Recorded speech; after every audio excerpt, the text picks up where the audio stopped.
आप भी 8.5, 8, 7.5, 9 band score ले सकते हो। Thank you so much for watching. Like and subscribe जरूर करना। क्लास स्टार्ट करने से पहले बात करते हैं प्रिडिक्शन हिट के बारे में। तो रिज़ल्ट बहुत अच्छे आते हैं स्टूडेंट्स के। 6.5, 7.5, 8.5, 9 बैंड स्कोर तक स्टूडेंट्स के आते हैं प्रिडिक्शन पीडीएफ से। किसी भी स्टूडेंट को चाहिए तो आप हमें व्हाट्सएप के ऊपर मैसेज कर सकते हो। WhatsApp number you can see on your screen. But message करने का फ़ायदा तभी है अगर उसके ऊपर रहकर हमने हार्डवर्क करना है, उसके ऊपर रहकर हमने मेहनत करनी है, क्योंकि बिना मेहनत के ज़िंदगी में कुछ भी नहीं मिलता।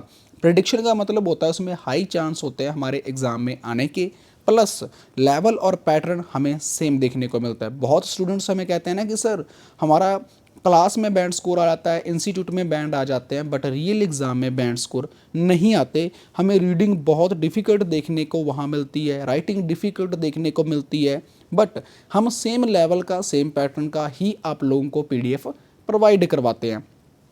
लास्ट 1 ईयर के स्क्रीन रिकॉर्डिंग आप देख सकते हो मेरे इंस्टाग्राम पेज के ऊपर, क्योंकि ज़्यादा वीडियोस हम ऐड नहीं कर सकते। बट लास्ट 1 ईयर में जितने भी एग्ज़ाम हो चुके हैं उनका रिजल्ट 7+ बैंड स्कोर ही देखने को मिलेगा बच्चों का, प्लस आपको 100% सेम टास्क देखने को मिले। So you can drop me message on WhatsApp and enjoy this class. आज हम लोग बात करने वाले हैं टास्क 2 के बारे में। ये 9 बैंड स्कोर का टास्क 2 है और मैं आपको बहुत अच्छे तरीके के साथ सिखाऊंगा कि कैसे आप भी 9 बैंड तो नहीं, चलो 7.5 या फिर 8 या फिर 6.5 बैंड स्कोर आप इजीली ले सकते हो। बट लोगे कैसे, उस चीज़ के बारे में हम बात करेंगे इस वीडियो में। तो जुड़े रहें हमारे साथ। पहली बार हमारे चैनल पे हो लाइक एंड सब्सक्राइब जरूर करना फॉर डेली वीडियोज़ के लिए। फर्स्ट ऑफ ऑल हमारा काम है स्टेटमेंट को रीड करना। यहाँ पर स्टेटमेंट क्या है, सम पीपल थिंक कि कुछ लोग सोचते हैं sending criminals to prison as an effective way to deal with them. कि मतलब क्या है, अब इसकी ग्रामर को समझिए, इसके पॉइंट ऑफ व्यू को समझिए। उसने क्या कहा कि क्रिमिनल्स को, मेन वर्ड क्या है हमारा, क्रिमिनल्स को जेल में भेजना, उनके साथ इस टाइप की डील करना, ये क्या सही है? अदर लोग क्या कहते हैं, other think education and training are better, कि एजुकेशन अच्छी है। फर्स्ट ऑफ ऑल क्या कहते हैं वो, कि एजुकेशन अच्छी है प्लस ट्रेनिंग अच्छी हो तो उनको जेल में भेजने की ज़रूरत ही नहीं है। मतलब कि other think that education and training are better. तो क्या आप इस बात से एग्री करते हो या फिर डिसएग्री करते हो? मतलब कुछ लोग तो ये कहते हैं भाई क्रिमिनल हैं जो क्राइम करते हैं, मर्डर करते हैं या फिर रेप करते हैं, चाहे कुछ भी है, उनको जेल में भेज देना चाहिए, दैट्स इट, उनके लिए वही बेस्ट है। उनके साथ ऐसा बिहेवियर करना, ऐसा वे करना, डील करना उनके साथ, तो that is a good.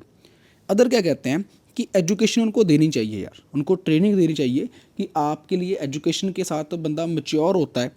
Training देंगे कि अगर आप ऐसा करोगे तो आपको साथ ये चीज़ें हो सकती हैं मिस हैपनिंग। तो आपके अकॉर्डिंग हमें एग्री होना चाहिए या फिर डिसएग्री? मतलब कि अगर हम एग्री होंगे कि उनको जेल में ही भेजना चाहिए तो एग्री होना है, नहीं दूसरे लोग कहते हैं कि उनको एजुकेशन ट्रेनिंग देनी चाहिए तो मतलब कि मुझे डेथ से एग्री होना है जेल के पॉइंट ऑफ व्यू से। तो पहले हम इंट्रोडक्शन देते हैं, क्योंकि एग्जामिनर इंट्रोडक्शन को बहुत अच्छे तरीके से रीड करता है।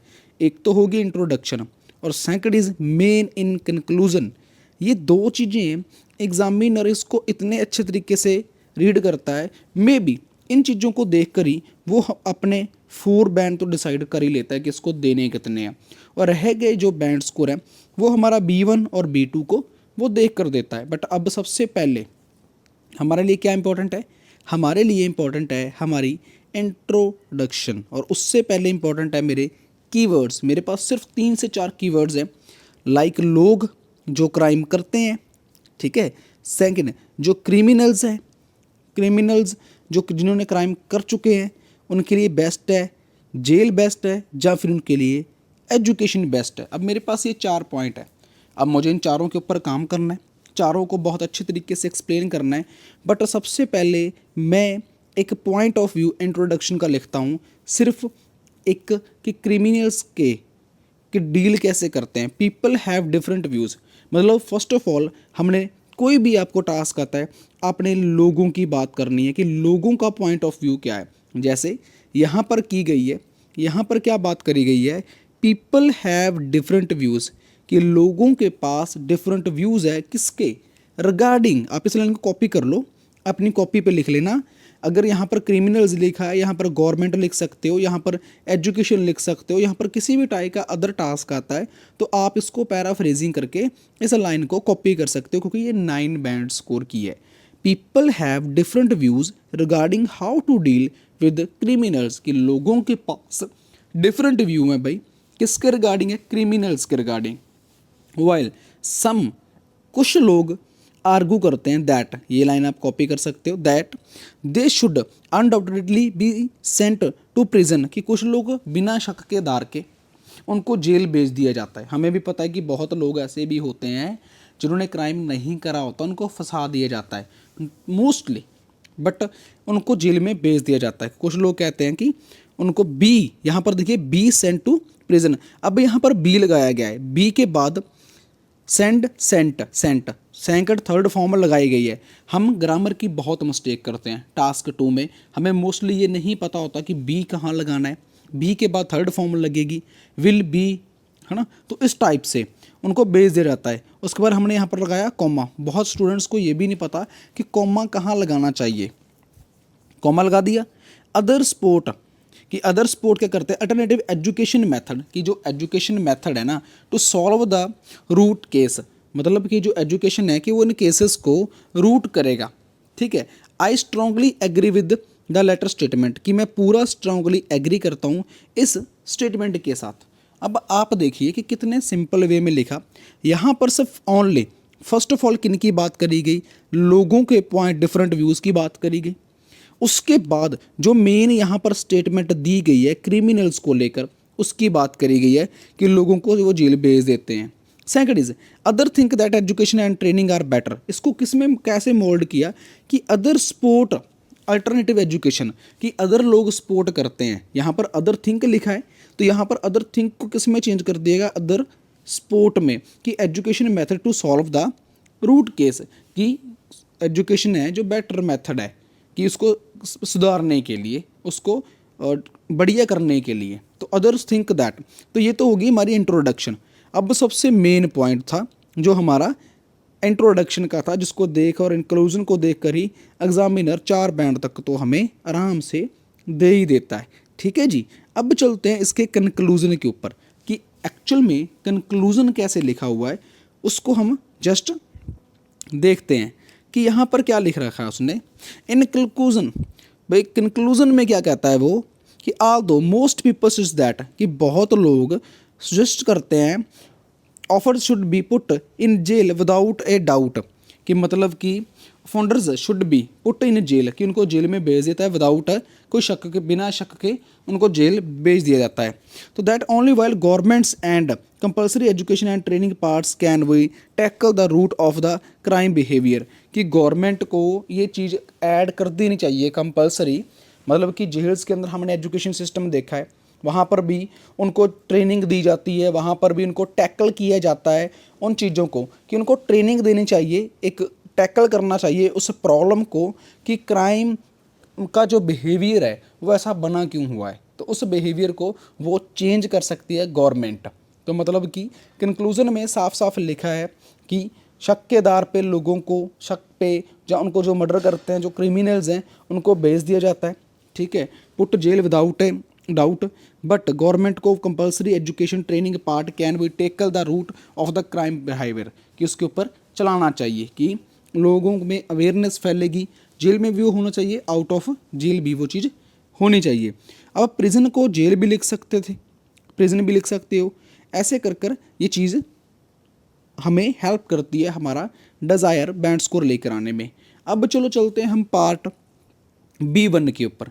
अब हमारा B1 क्या है, it is believed that criminals, अब इसको भी आप कॉपी कर सकते हो इस लाइन को, कि इट इज़ बिलीव्ड दैट, यहाँ पर पूरा 100% बिलीव्ड हो, जैसे मुझे पता कि हम कहते हैं कि भगवान है, it is believed that, government कुछ भी कर सकती है, कुछ भी, it is believed that, government can do anything else, तो मतलब कि विश्वास है कि गवर्नमेंट कुछ भी कर सकती है। So criminal should stay in prison as there plenty, कि जो उनको सज़ा मिली है, जो उनको प्लेंटी मिली है, जो उनको पनिशमेंट मिली है, आप पनिशमेंट भी लिख सकते हो, प्लेंटी भी लिख सकते हो, कुछ भी लिख लो, उनको मिली है, क्रिमिनल्स को स्टे करना चाहिए जेल में, ठीक है। This ordinary manner can not only reduce criminal, कि जो दे ऑर्डिनरी मैनर है ये कभी भी रिड्यूस नहीं कर सकता क्रिमिनल का incidents, but also enhance society and security, मतलब कि जो ऑर्डिनरी मैनर्स हैं वो can not reduce the criminal, society है या फिर वो सिक्योरिटी है वो रिड्यूस नहीं कर सकती क्रिमिनल्स का जो प्लान होता है, ठीक है। Further more most children students youngsters may in constantly imitate what they offenders do, कि मतलब कि मोस्टली चिल्ड्रन, बहुत सारे अदर चिल्ड्रन है, टीनेजर है, यंगस्टर है, वो ऑफर होता कि उनको वो उसकी तरफ खिंचाव करते हैं। जैसे कि फॉर एग्जांपल दैट अगर हम पंजाब की बात करते हैं, पंजाब में एक इंसान था ये बिश्नोई वगैरह जो भी है, हमें तो इसके बारे में चलो पता नहीं है, इसने सिद्धू मूसेवाले की रिस्पॉन्सिबिलिटी ली कि हमने इसको मरवाया।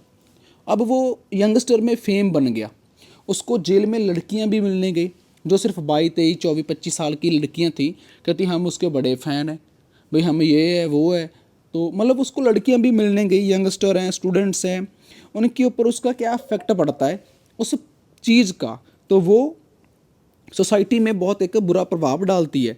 अब यहाँ पर एक उसके बाद हमने जेल के बारे में बात करी, देन हमने उसके एक प्रॉब्लम की बात करी, प्रॉब्लम के बाद आपने देनी है example, to give clear example, ठीक है। मतलब पहले आपने किसकी बात करी, सिर्फ लोगों की बात करी, पीपल जो क्रिमिनल्स है, सॉरी हमने क्रिमिनल्स की बात करी, उसके बाद प्लस हमने प्रॉब्लम की बात करी, एक सोसाइटी की प्रॉब्लम की बात करी, देन हमने एग्जाम्पल ऐड करी। आपने भी ऐसे ही लिखना है, पहले छोटा सा क्लू देना है, देन उस प्रॉब्लम के बारे में बात करनी है, देन उसकी एक एग्जाम्पल देनी है। यहाँ पर जैसे क्लियर गिव ए एग्जाम्पल दिया गया है कि एविडेंस होता है, रेट होता है, मतलब इसमें लिखा गया एविडेंस वगैरह है, ब्रेक लॉ करते हैं उनको जेल में भेज देना चाहिए, टीनेजर्स के ऊपर बहुत बड़ा इफेक्ट पड़ता है, उनके बिहेवियर के ऊपर इफेक्ट पड़ता है, सोसाइटी है जो क्राइम है अगर होता रहेगा तो वो सोसाइटी में जो यंगस्टर हैं या फिर सोसाइटी है वो अच्छे तरीके से रह नहीं पाएगी। मतलब कि मेन मकसद हमारा टास्क 2 समझाने का ये था कि हमें B1 को कैसे लिखना है, इंट्रोडक्शन को कैसे लिखना है, कंक्लूजन को कैसे लिखना है, उस चीज़ को समझाना हमारा मेन मकसद था। तो आपने जब भी आपको टास्क 1 टास्क 2 लिखना हो, टास्क 2 खासकर इस चीज़ के बारे में, तो कुछ लाइंस मैंने आपको कॉपी करवाई हैं, उनको ज़रूर कर लेना। पहले उस चीज़ के क्रिमिनल्स के रिकॉर्ड के बारे में बात की, सेकंड दूसरे नंबर पे बात करी गई एक प्रॉब्लम्स की, और तीसरे नंबर पे क्लियर एग्जांपल दी गई, और B1 को क्लोज्ड कर दिया गया। यहाँ पर स्टार्ट किया और यहाँ पर क्लोज कर दिया गया। सेम अगर नेक्स्ट B2 देखेंगे ना, नेवर द लेस मतलब का मतलब होता है फिर भी, फिर क्या है ना, जैसे हम बोलते हैं फिर भी बताओ वट एवर है ना, तो उसको नेवर द लेस बोलते हैं। उसके बाद इन माई ओपिनियन, आप इनको भी कॉपी कर सकते हो। यहाँ पर भी सॉल्विंग को लेकर बात करी गई है, रूट केसेस को लेकर बात करी गई है, ठीक है। एक प्रॉब्लम है जो हमारी स्टेटमेंट है, स्टेटमेंट की यहाँ पर पहले नंबर पे बात करी गई है। सेकंड टू बिगिन विद, उस प्रॉब्लम को कहाँ कहाँ पर देखा गया, क्या प्रॉब्लम फैल जाती है, जो बड़े चैनल्स हैं BBC है, थीस टाइप ऑफ चैनल्स हैं, उनके बारे में बात करी गई है सेकंड नंबर पे। थर्ड नंबर पे फिर एग्जांपल दी गई है और क्लोज कर दिया गया है अपना B2। आपने भी सिर्फ यही 3 पॉइंट उठाने हैं, point 1, point 2 and point 3। Point 1 आपकी स्टेटमेंट के साथ मिलता जुलता होना चाहिए, पॉइंट 2 उस प्रॉब्लम के बारे में होना चाहिए जो उसमें आपने मेंशन करनी है, और पॉइंट 3 आपने उसकी एग्जाम्पल डालनी है। हम क्या करते हैं, हम डायरेक्ट उठाते हैं और लिखते जाते हैं और हमारे वर्ड्स कंप्लीट हो जाते हैं। हमें ऐसी गलती कभी भी नहीं करनी अगर अच्छा बैंड स्कोर लेना है। तो यहाँ पर सेम वैसे ही लिखा गया है, पढ़ाने लिखाने में मेरे से भी कोई गलती हो सकती है तो उसको ज़रूर माफ़ करें, और ऐसा करोगे तो आप भी 8.5, 8, 7.5, 9 बैंड स्कोर ले सकते हो। Thank you so much for watching, like and subscribe जरूर करना।